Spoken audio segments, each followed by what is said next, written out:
ఆయన మనకు బోధిస్తాడట. ఏం చేస్తాడు? He will teach to us. ఆయన బోధిస్తాడు. బోధించి ఏం చేస్తాడు? సర్వసత్యంలో నడిపిస్తాడు. సర్వసత్యంలోకి. ఈరోజు చాలా మంది సత్యంలో ఉన్నారు, సర్వసత్యంలోకి రాలేకపోతున్నారు.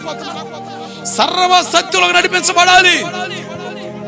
నేను విశ్వాసకు ఉన్నప్పుడు నాకు బైబిల్ తెలీదు. మా పాస్టర్ గారు వాక్యం చెబుతుంటే ఎక్కడి నుంచి చెబుతున్నా నాకు అర్థమయ్యేది కాదు. ఈ బైబిల్ చేతిలో పెట్టేవారు, చదువుకున్నా చూడమంటారు. ఎడ చూసేది? మనకు దానికోసం ఆ లింక్ తెలియదు, దాని నడక తెలియదు. కానీ మొత్తాన్ని పట్టుకున్నా. కానీ ఈయన ప్రకటన గ్రంథంలోపు ఎదికి ప్రకటన గ్రంథంలోకి వెళ్ళి 3వ అధ్యాయం 20 అమ్మాయ దొరికిందిరా అనే లోపు ఇంకో వాక్యం చెబుతాడు. అరే మళ్ళా రే రే రే రే ఇదే పని. నేనేం చేయడం మొదలు పెట్టానంటే,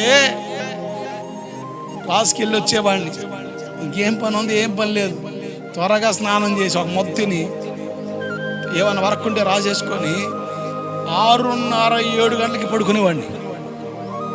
6:30, 7 గంటలకు పడుకునేవాడిని. పడుకొని 10:30కి లేచేవాడిని. ఏం పని రా అబ్బాయి అంటావా? చెప్తాను. దేవుడికి స్తోత్రం కలుగునుగాక.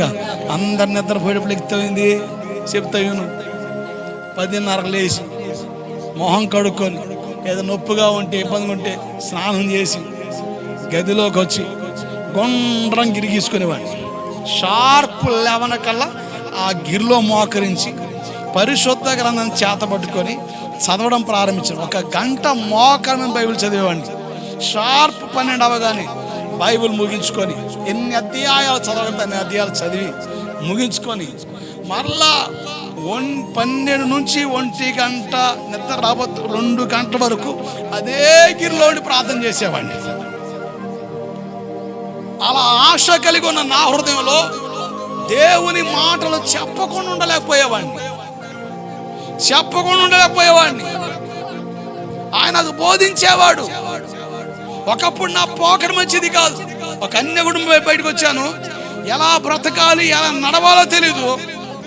దేవుని వాక్యం ద్వారా దేవుడు సరిచేయడం మొదలు పెట్టాడు. తెల్లవారుజామున మరలా 2:30 కల్లా మరలా సిద్ధపడి మా బావగారు వాళ్ళని మా పాస్టర్ గారిని లేపి మరలా 1 అవర్ వాకింగ్ నడుచుకుంటా ఐటీడీ ప్రాంతంలో కొండ ఉంటుంది. ఆ కొండ పైకి ఇప్పటికి 5 అవుద్ది. ఎవరి స్థావరాలు వాళ్ళకు ఉంటాయి. ఆ స్థావరాలకు వెళ్ళిన ప్రార్థన చేయడం రాదు. గులకరాలు తెచ్చి మోకాల కింద పెట్టి ప్యాంట్ పైకి లేపి ఆ గులకరాల మీద మోకరించి గంట సేపు స్తోత్రం హల్లెలూయా ఆమేన్ హల్లెలూయా స్తోత్రం హల్లెలూయా ఆమేన్ హల్లెలూయా ఇవే మాటలు గంట ప్రార్థన చేసేవాడిని. బైబిల్ ఒక మాట ఉంది, మీరు బూతులైనను సరసోక్తులైనను పోకిరి మాటలైనను చెప్పండి, పరిశుద్ధాత్ముడు ఇప్పుడు బోధించాడు నీకు. హలో, ఎంత చెప్పుగాక. ఏందో మరి ఈ మధ్యన విచిత్రాలన్నీ తెచ్చుకొని పూసుకుంటున్నారు. ఈ పెళ్ళిళ్ళకి కూడా ఏం పోతున్నారు? పసుప, కుంకుమ. ఈ ఆడు తెచ్చుకొచ్చేది ఎవడిచ్చాడు నీకు కోరక? నీది నాకు అర్థం కాలేదు. అమ్మా, దేవుని పిల్లలకు ఉండే విధానమేనా? చెప్పండి ఒక మాట. మా భాష కోయ భాష. మా భాషకి తెలుగు భాషకి చాలా వ్యత్యాసం ఉంది. చాలా పదాలు కలుస్తాయి, కానీ మా భాషలో కొన్ని పదాలు తెలుగులోకి వచ్చేప్పుడు బూతులు. ఏం చెప్పండి? బూతులు. మా భాష నేను మాట్లాడడం తక్కువ. ఎప్పుడు కూడా మా వాళ్ళు నవ్వుతారు, భాష వచ్చా నీకని. మాట్లాడతా బాతే అంటే అబ్బో వచ్చలే, దేవుడికి స్తోత్రం కలుగునుగాక. వచ్చు కానీ మాట్లాడు. చిన్నప్పటి నుంచి కూడా మా నాన్న మా అమ్మ మమ్మల్ని భాషలో పలకరించేవాళ్ళు, తెలుగులో మాట్లాడేవాళ్ళు. ఇంగ్లీష్ మీడియం కదా, మా నాన్న అన్నాడు, ఇదిగో పిల్లలతో మరి భాషలో మాట్లాడు, తెలుగులో మాట్లాడు. వాళ్ళు ఏడిపోతున్నారు, స్కూల్కి పోతున్నారు. వాళ్ళు వెళ్ళే స్కూల్ అందరూ తెలుగే మాట్లాడేది.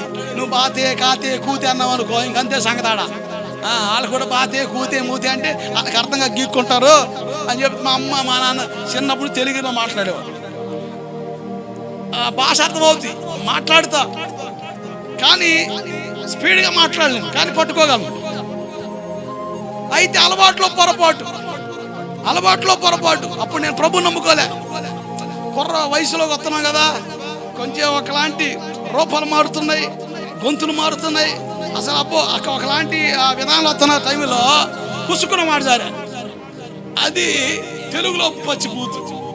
మా టీచర్ గారు గంట సేపు నిలబెట్టింది బయట. రే సిరిగా మరీ పోయి బయట నిలబడరా, అరే నోటికి ఎంత మాట్లాడతారని. నేనేం మాట్లాడా అని నేను అనుకుంటున్నా, కానీ అది పచ్చి బూతు. నేను ప్రభులోకి వచ్చా, దేవుని ఆత్మ చేత నేను కట్టబడతా బోధించబడుతూ వస్తున్నా.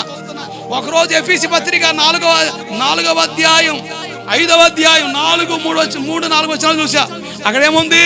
మీరు బూతులైనను సరసోక్తులైనను పోకిర మాటలైనను ఉచ్చరించకూడదు, ఇవి పరిశుద్ధులకు తగవు, కృతజ్ఞత వచనమే మీరు పలకాలి అని ఉంది.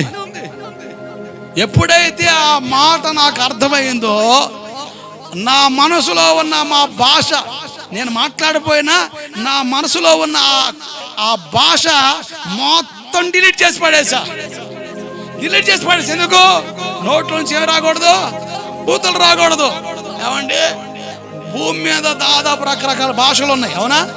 హిందీ వచ్చుగా, తూ బోల్నా హిందీ, అట్నే చూస్తున్నారు మీరు కూడా.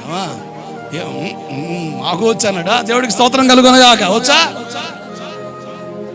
ఏమండి ఇటు రండి అంటాం, ఏమండి ఇటు రండి అంటాం.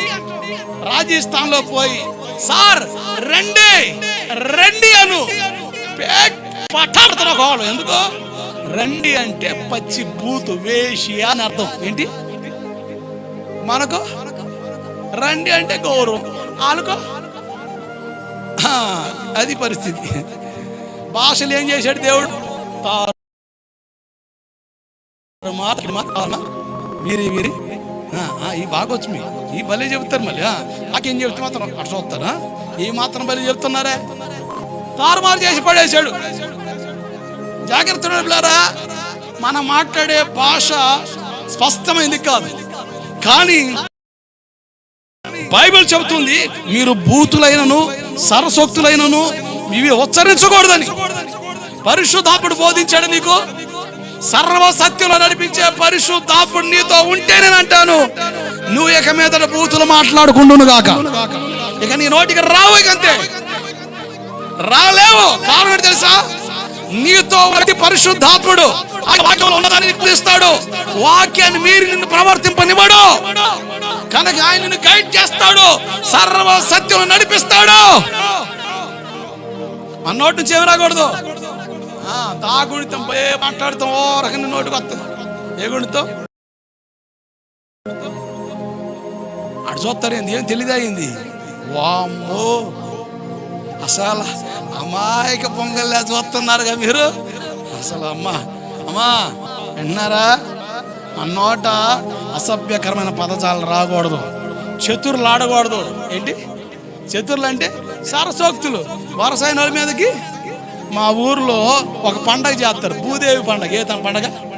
ఏ పండగ చెప్పండి గట్టిగా? భూదేవి పండగ. ఆ పండగ ఉన్న స్పెషాలిటీ ఏంటి సార్? వరసైన వాళ్ళకి పేడ విసరాల. పెద్దలందరూ కలిసి కావిళ్ళలో ఏదో వేసుకొని ఊరు మొత్తం తిరుగుతా, ఇల్లు మొత్తం కొట్టుకుని తిరుగుతారు, దమ్మని కొట్టుకుని తిరుగుతారు. అంత అయిపోతుంది కదా, ఎత్తుకోండి అంటారు. ఇక అప్పటికల్లా ఆడోళ్ళు కూడా మొత్తం ఏంది పేడ రెడీ చేసుకొని ఉంటారు, మగోళ్ళు కూడా రెడీ చేసుకొని ఉంటారు. ఇక వరసైన వాళ్ళకి వేసుకోవడం. ఇక విచిత్రం కాకపోతే విడ్డూరం చూడండి. ఏందది? సరసోక్తులు. పెళ్ళిళ్ళ కాడ ఏం చేస్తారు మీరు? వరసైన వాళ్ళకి పట్టుక,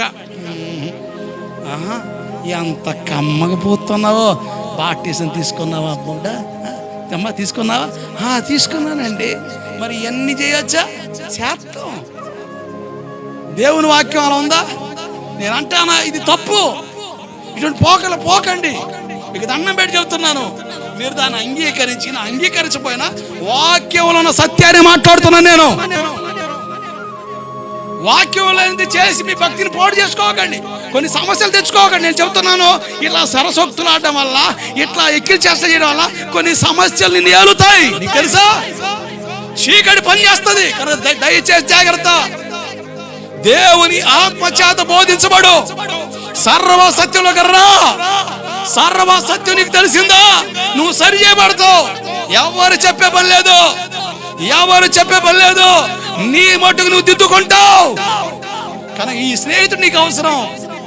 ఈ స్నేహితుడే ఆ రాజుకి, పరలోక రాజుకి, ఆ దైవానికి ఇష్టమైన వధువుగా నిన్ను సిద్ధపరచగలడు. ఆమేన్. హల్లెలూయా.